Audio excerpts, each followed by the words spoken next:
রুটি তো অনেক খেয়েছেন, তবে এভাবে একবার নরম তুলতুলে ফুলকো ফুলকো পাকা তালের রুটি বানিয়ে দেখুন। এত সুন্দর রুটি তৈরি হবে, দেখেই মন ভরে যাবে। বর্ষার এই পাকা তালের সিজনে তালের রুটি না খেলে পুরো আফসোস থেকে যাবে। এই রুটির এতটাই স্বাদ, দেখবেন অন্য রুটি খেতে ইচ্ছে হবে না। ঘন্টার পর ঘন্টা রেখে দিলেও কোনোভাবে শক্ত হবে না, একদম নরম তুলতুলে থাকবে। সাথে থাকবে তালের ক্ষীর, আর তালের ক্ষীরের সাথে এই রুটি আরো মজার। নমস্কার বন্ধুরা, নতুন একটা পর্ব দেখার জন্য আপনাদের সকলকে স্বাগত জানাই। আজকে বানিয়ে দেখাবো নরম তুলতুলে ফুলকো ফুলকো তালের রুটি। বর্ষার এই সিজনে তাল দিয়ে একবার হলো রুটি বানিয়ে দেখুন, দারুণ লাগে খেতে। আর এই রুটির সাথে খাওয়ার জন্য ভীষণ মজার তালের ক্ষীর বানিয়ে দেখাবো। আশা করছি রেসিপিটি আপনাদের অনেক ভালো লাগবে। তালের রুটি বানানোর জন্য সবার প্রথমে লাগবে হচ্ছে তালের কাঁধ। তো তালের কাঠটা খুব সুন্দরভাবে ছাড়িয়ে আমি আগে থেকে রেডি করে রেখেছি। এখানে কিন্তু তালের কাঠটা কোনোভাবে জাল করা নেই, কাঁচাই রয়েছে। এখানে একটা বাটি নিয়েছি, এবারে বাটির মধ্যে নিয়ে নেব কিছুটা মতন আটা। আজকে রুটিটা আটা দিয়ে তৈরি করব, আর আটা দিয়ে কিন্তু তালের রুটিগুলো খেতে বেশি ভালো লাগে।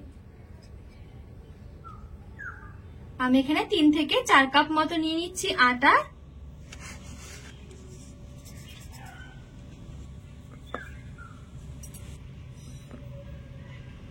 তিন কাপ মতন এখানে আমি আটা নিয়েছি। আপনারা যতটা মতন রুটি বানাবেন সেই মতন কিন্তু আটা নিয়ে নিতে হবে। হাফ টেবিল চামচ লবণ নিয়ে আটার সাথে একটু ভালো করে মিশিয়ে নেব।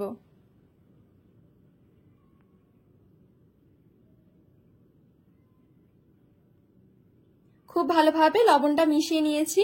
এবারে এদিক থেকে আমি কিছুটা মতন তালের কাপ নিয়ে নিচ্ছি।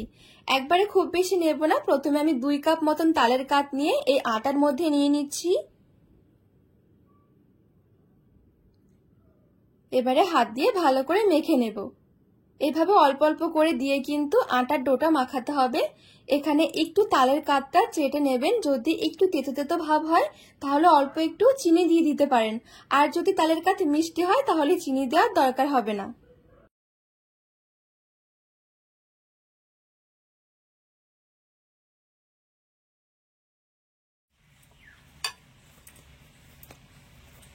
অল্প অল্প করে তালের কাপ দিয়ে খুব সুন্দরভাবে এখানে ডোটা আমি মেখে নিয়েছি।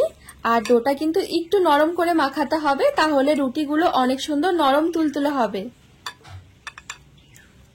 তো এই দেখুন খুব সুন্দরভাবে মেখে নিয়েছে, আর একটু নরম হয়েছে। এইভাবে করেই মেখে নিতে হবে। এবারে এই ডোটা ঢেকে রেখে দেব 10 মিনিটের জন্য। এবারে চলুন রুটির সাথে খাওয়ার জন্য তালের ক্ষীরটা বানিয়ে নেব। কড়াই দিয়ে দিচ্ছি 1 কাপ তালের কাঠ। নেড়ে ছেড়ে তালের কাঠটা পাক দিতে থাকবো। তালটা এখানে খুব ভালোভাবে পাক দিয়ে একটু শুকিয়ে নেব।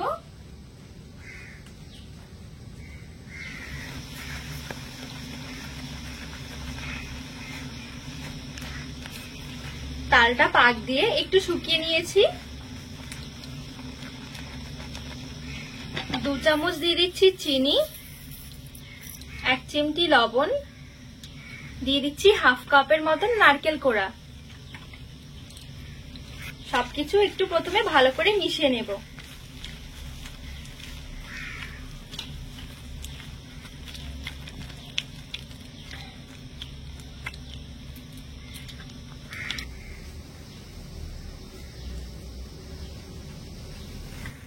লবণ, চিনি, নারকেল খুব ভালোভাবে নেড়ে চেড়ে মিশিয়ে আমি একটু পাক দিয়ে নিয়েছি। এই দেখুন একদম শুকিয়ে এসেছে। এ পর্যায়ে জাল করা ঘন দুধ দিয়ে দিচ্ছি হাফ কাপ। ভালো করে মিশিয়ে নেব।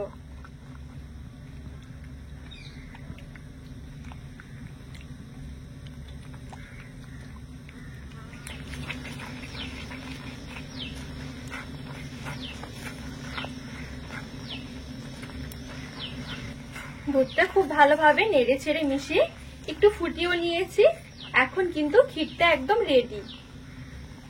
রুটি দিয়ে একবার খেয়ে দেখবেন, এই তালের ক্ষীরটা দারুণ লাগে খেতে।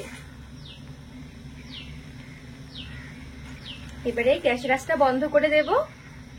এবারে গ্যাসের আঁচ থেকে নামিয়ে ক্ষীরটা এক সাইডে রেখে দেব। এবারে চলুন তালের রুটিগুলো বানিয়ে নেব। তো প্রথমে এখানে গ্যাস ধরিয়ে গ্যাসের আঁচটা হালকা রেখে কড়াই বসিয়ে দিয়েছি। আর এদিকে ডোটা আমি যে মেখে রেখেছি 10 মিনিটের মতন হয়ে গেছে। রুটি বানানোর জন্য আগে লেচি কেটে রাখতে হবে না বা বেলেও রাখতে হবে না। হাতের মধ্যে অল্প একটু আটা ধরে এখান থেকে অল্প করে আমি নিয়ে নিচ্ছি। এই পর্যায়ে কিন্তু খুব সফট হয়ে যাবে। তো এই দেখুন আমি এখানে কিছুটা মতো নিয়ে নিয়েছি। এবারে চাটের মধ্যে রেখে অল্প একটু আটা ছড়িয়ে প্রথমে এভাবে করে একটু গোল করে নেব। তো এই দেখুন খুব সুন্দরভাবে একটু গোল করে নিয়েছি। একটু আটা ছড়িয়ে দিচ্ছি।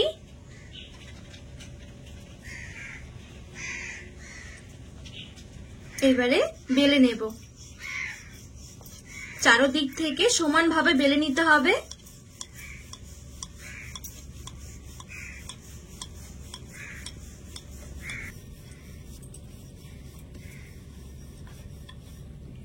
আর এখানে রুটি এমন ভাবে বেলতে হবে না খুব বেশি একটা পাতলা না খুব বেশি মোটা।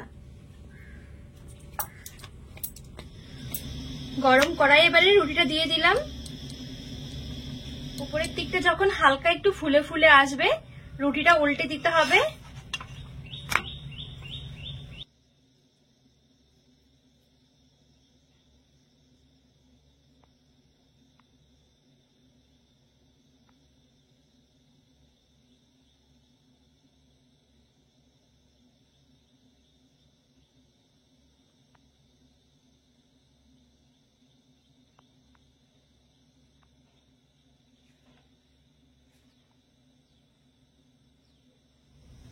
প্রত্যেকটা রুটি সেঁকা হয়ে গেলে একটু কাপড় দিয়ে এভাবে করে মুছে নিতে হবে কড়াইটা।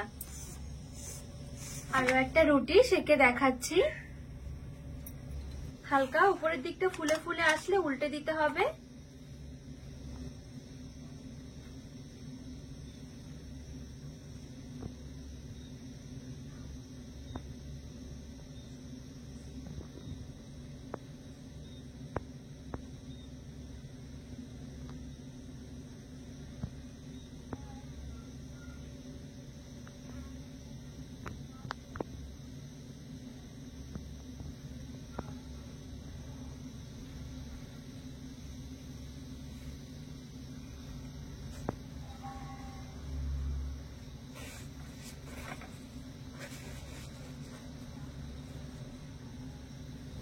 আর দেখবেন রুটি বানানোটা কোনো রকম ঝামেলা মনে হবে না। একা হাতে কিন্তু রুটিগুলো বানিয়ে নিতে পারবেন। আর রুটি ফোড়ানো নিয়ে দেখবেন কোনো রকম ঝামেলা হবেই না। সবগুলো রুটি একদম বলের মতন ফুলকো হবে।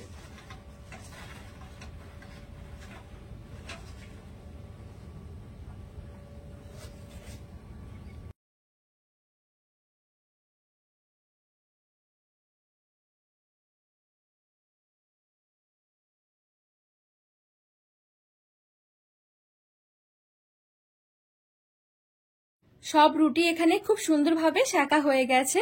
আর এই দেখুন রুটিগুলো খুব সুন্দর কিন্তু একদম নরম তুলতুলে আর ফুলকো ফুলকো হয়েছে। এই দেখুন প্রত্যেকটা রুটি কিন্তু একদম বলের মতন ফুলকো হবে। একবার শুধু বানিয়ে দেখুন, পুরো অবাক হয়ে যাবেন। পাকা তাল দিয়েও এত সুন্দর নরম তুলতুলে রুটি বানিয়ে নেওয়া যায়। আর এরকম তালের ক্ষীরের সাথে এই রুটিগুলো খেতে কিন্তু দারুণ লাগে। একবার হলেও বানিয়ে দেখবেন। আর এই রুটি কোনোভাবেই শক্ত হবে না, একদম নরম তুলতুলে থাকবে। ঘন্টার পর ঘন্টা রেখে দিলেও একবার শুধু এভাবে তালের ক্ষীর দিয়ে খেয়ে দেখুন, পুরো চমকে যাবেন। আর বাড়ির সবাই দেখবেন ভীষণ খুশি হবে। একদমই নরম তুলতুলে রুটি মুখে দেওয়ার সাথেই মিলিয়ে যাবে। বন্ধুরা আজকের রেসিপি আপনাদের কেমন লেগেছে অবশ্যই কিন্তু কমেন্ট করে জানাবেন। আর রেসিপি ভালো লাগলে চ্যানেলটিকে সাবস্ক্রাইব করে পাশে থাকার অনুরোধ রইল।